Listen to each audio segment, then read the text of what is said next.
This animation is going to be based loosely on a kinetic typography piece done by Adrian Moran on Fight Club. And so we're just going to do You Do Not Talk About Fight Club. So let's create a new composition, 1920 by 1080. Let's make it 5 seconds. I'm not exactly sure how long we're going to need, but 5 will be plenty, and then we'll cut it down if necessary. And name it You Do Not Talk About Fight Club.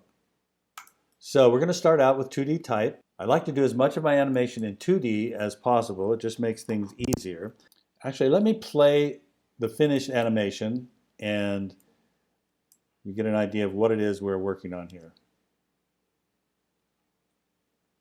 And then Fight Club. So you do not talk about Fight Club. All right, we're going to be making a few changes here. It won't be exactly like this, but that's kind of the direction we're going right there. So back into our new composition. Let's start out with you. Get rid of this one and start over.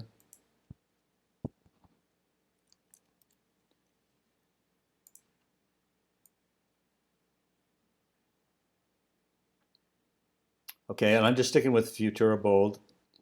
Okay, so you, and then do not.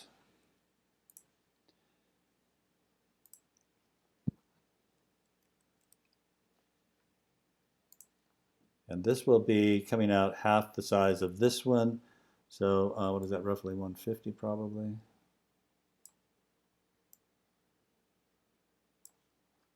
We're going to make it a little less because we'll need a little bit of space, and it's going to actually lead into this one. Let's see how that's doing. I'm going to zoom in here, bump it up slightly and over. Okay, you do, and then we can duplicate do, Command D, and move it down, hold the Shift key, double click the T, not.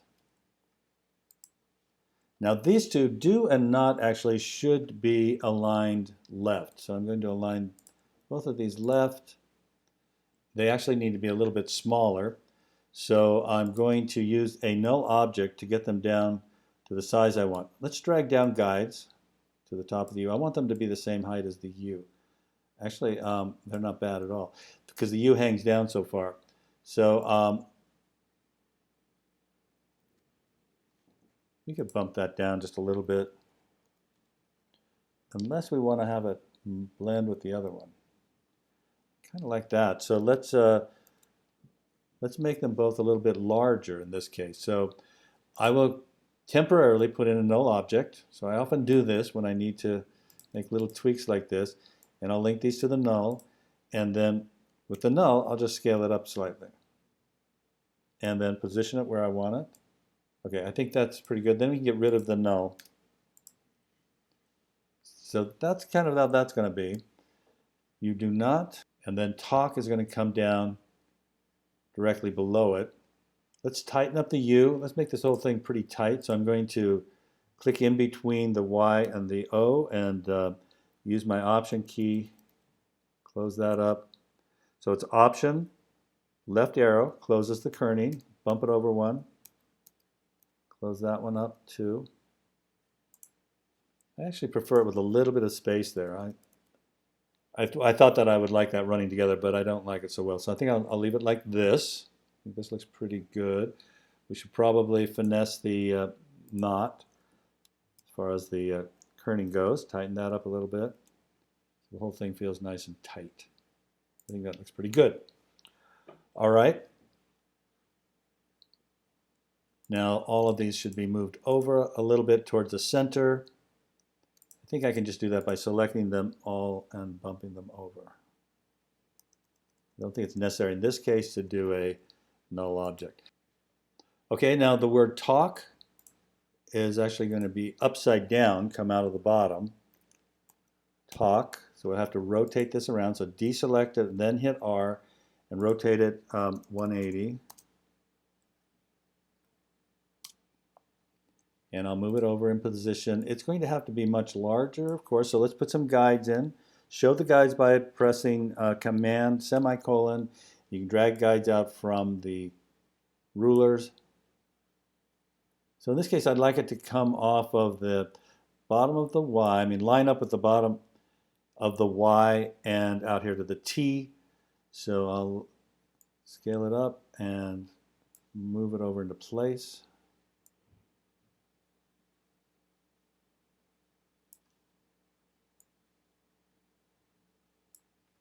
A little bit more, and then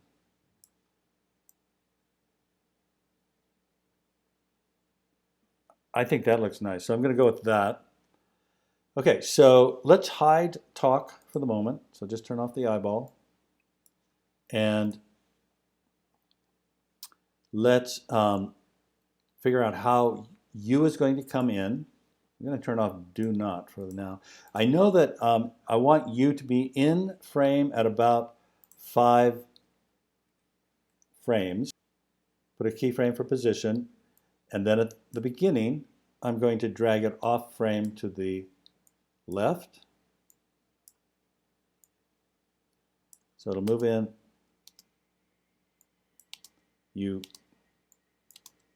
So it's coming in really fast. So I will put I think an easy ease in on that to make it not hit quite so hard. So U, and then do not is going to pop in. So now do and not are going to be revealed using track maps. So first of all, I'm going to trim both of these so that they do not appear, do not show in the timeline before they appear in the composition window. And here. Okay, so this is where, at 5 frames, this is where do is going to end up. So I'll put a keyframe position for do, and then move over 5 and drag it off. And same thing with this one. This is going to, with not will be in position the next 5, bring it over, and then drag it off so that it's behind the U. Now we're going to create, as I said, track mats to reveal these. You do not. That's not bad. You do not. Okay, so now let's put in the track mats. So for the track mats, I'm just going to do a solid layer. So Command Y. 50 wide might be okay. I'll just make it a little bit more. So make it 100 wide and make it maybe 350 tall. Okay, that's not bad. So then this will go right at the edge of the U. And that will be the track mat for do. So I don't have my track mats showing, so I have to click the second button here. There's my track mats. So I'll select, this would be an alpha invert. And it's actually going to have to be wider because I'm not completely hiding do. Do needs to be completely hidden. So I got to drag this out and then move it over, more like that. So now do will come in from behind the U. I could just duplicate this layer. By the way, I want to trim that one so that it also only appears where it's going to be on screen. We could duplicate that one and put it up above not and trim it. Make it the track mat for not, so it's an alpha inverted. Again, this one now, not is a bigger word, so this has to be pulled out more and then moved over so that it's even with the U. My not, it could be moved over slightly.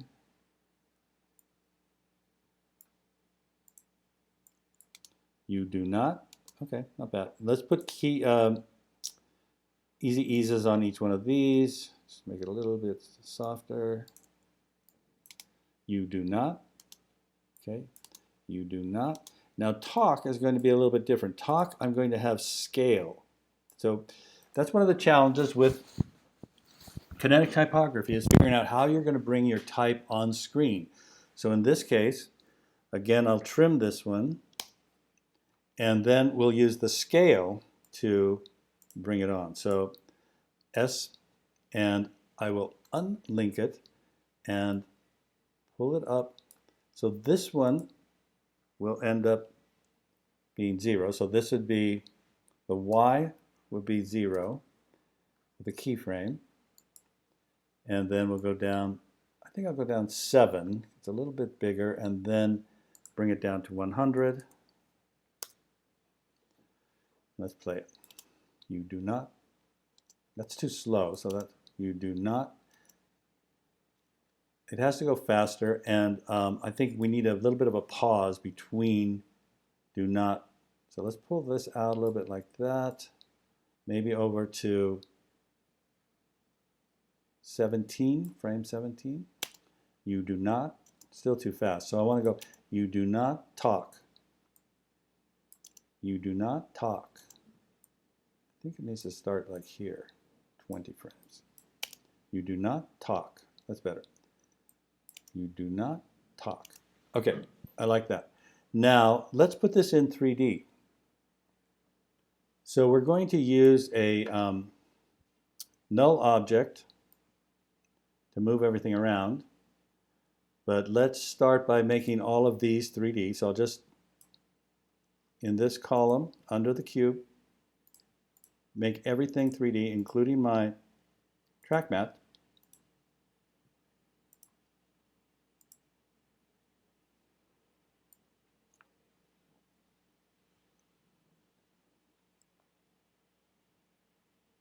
Now the talk is going to come straight out from the do not. This will be helpful, I think, if we look at this in 2 views. So you, under view, you can go 2 views. This one is the active camera. This one will be the top. So right now, since we're looking at the top, all we see is a little line. I'm going to turn off the guides. All we can see is a line, and that's where our type is, and everything's all aligned in the same spot. Now, if we rotate talk in 3D space, so we want to rotate it. Let's hit the R for rotation around R. So here's the R arrow. So I'm going to rotate it here, and I'm going to rotate it up so that it's straight out, which would be minus 90. Okay, so that'll be at minus 90. And now we will put in our null object, and we'll make everything a child of the null. I think the anchor point should be at the bottom of the U. I think that's where we need to have it. So I'm going to move the anchor point of the null object down. So it's at the bottom of U. The null is going to have to be 3D as well. And do as much of it in 2D as you can first. Okay, and then I'm going to make all of these children of the null.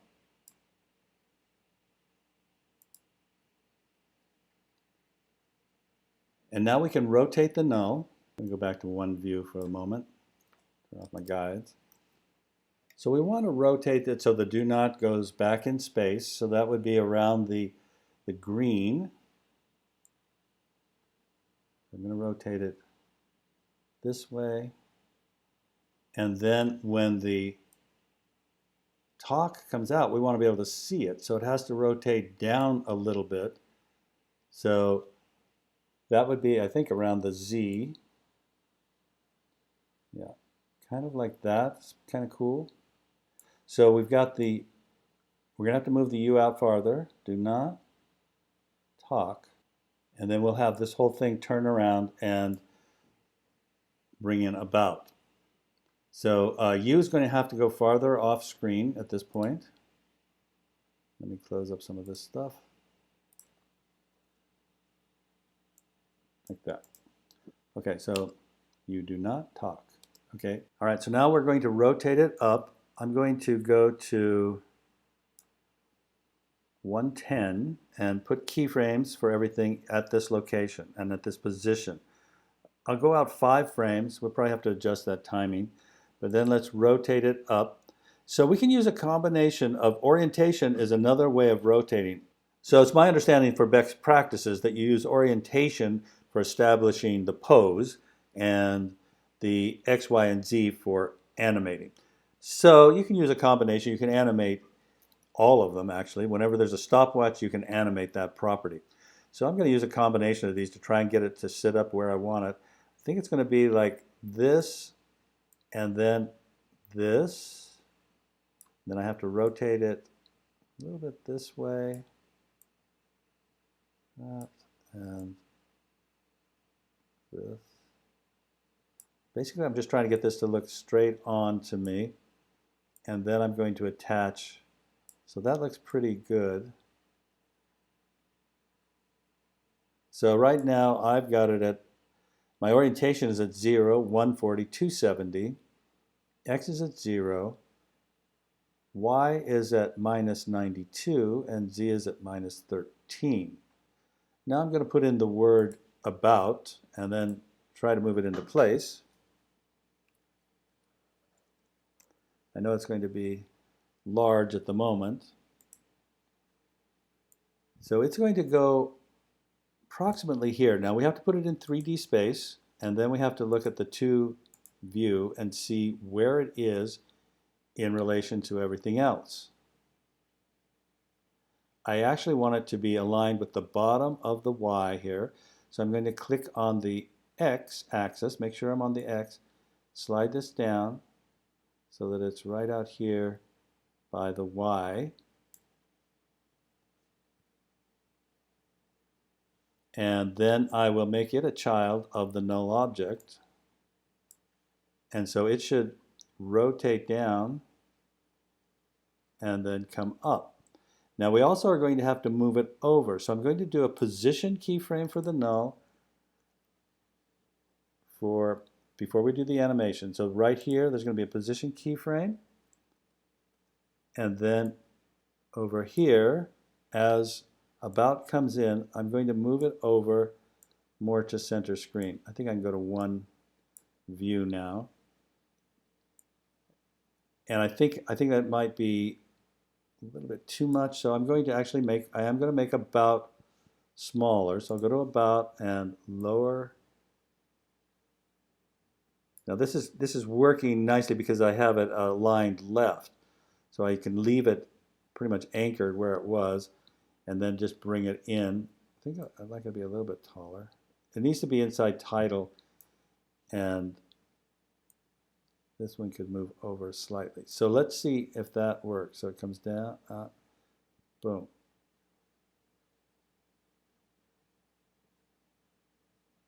Now what we could do is have the about slide in.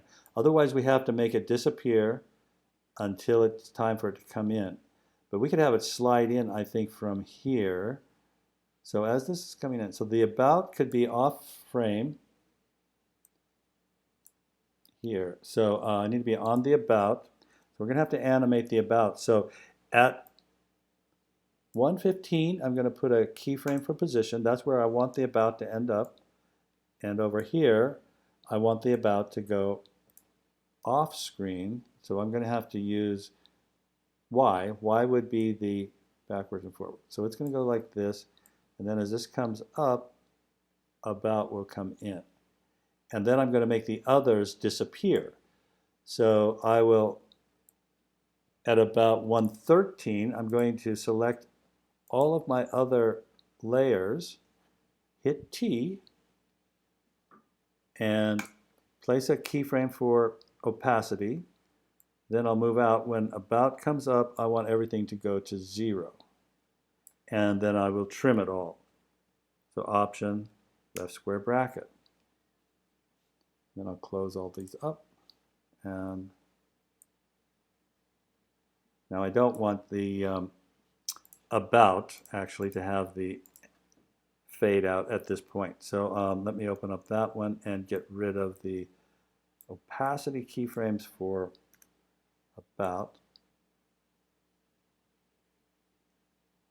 But I would like all of these to disappear by the time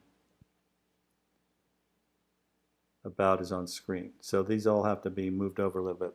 Tilde key will make your layer panel come full screen.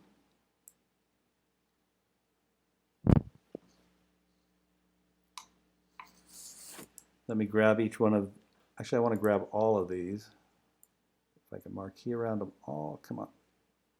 Okay, then I'll move these over to here and trim over as well. So you do not talk about. I'll leave about out here.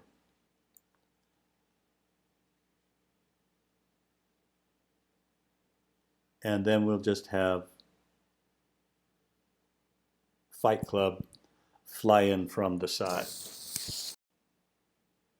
All right, now Fight Club, I'm going to just create another composition. We could create it in here and then do a pre-comp. I'm doing it in another composition because I want it to have a black background, which is going to come in and hide the about. It's going to do a wipe across the about. So I'll make a new composition. I'll just name this one Fight Club.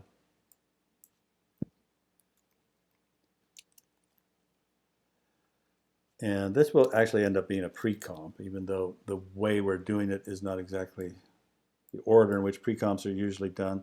I'll just make it 2 seconds. I think that'll be fine.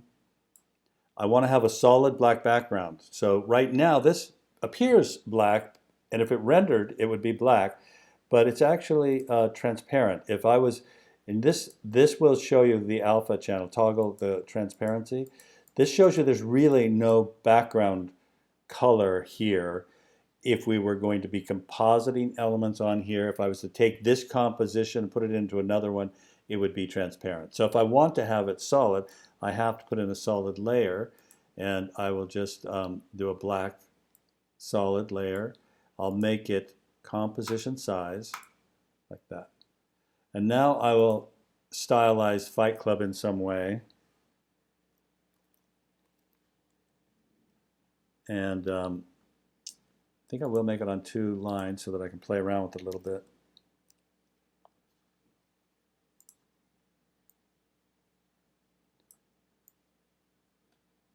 I just like it big and bold, and I'm going to close it all up. So kerning wise, option, right arrow, sorry, left arrow, jump over, close that one up, let go of the option key, jump over and close that one. Maybe I'll have those fit tight like that. Okay, and then close up this one.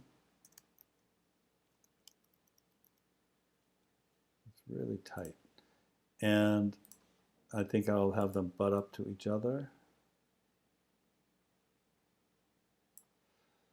So I kind of like that. I think they need to be a little bit more centered. Okay, and I will put this into my pre-comp folder.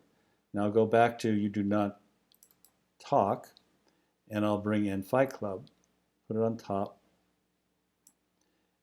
And I like to have my null object above all the layers to which it is parented. So Fight Club is going to come in at this point, so you do not talk about Fight Club. But it's going to zoom across. So let's see how much time we need. We need, you do not talk. Okay, it's going to be too fast. You do not talk about Fight Club. It looks like my U still has to go off screen too, so I'm going to pull that out. There. You do not talk about Fight Club. Actually, that's not too bad. Let me see where that's at. I just want it to slide across is the only thing. So position-wise, this is not, this is where it's going to end up. So get a keyframe for position for that composition, and then from here it's going to go off frame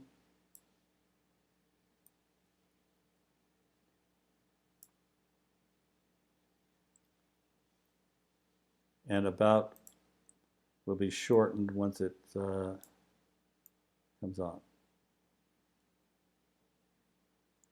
Now I'd like to have a soft edge on that as it comes in, so that means I have to put a mask on it. So I'll take my rectangle tool, I want to be on Fight Club. Put a mask on Fight Club. And then on the mask, open up the mask, uncheck under mask feather, unlink the link, and just feather the edges. Let's move over to where it's going to come across, like right here. Let's see what kind of feather we want. Okay, like that, and we might have to keyframe it because we might have to get rid of it as it goes across. Doesn't matter, it hides it, and the about disappears anyway.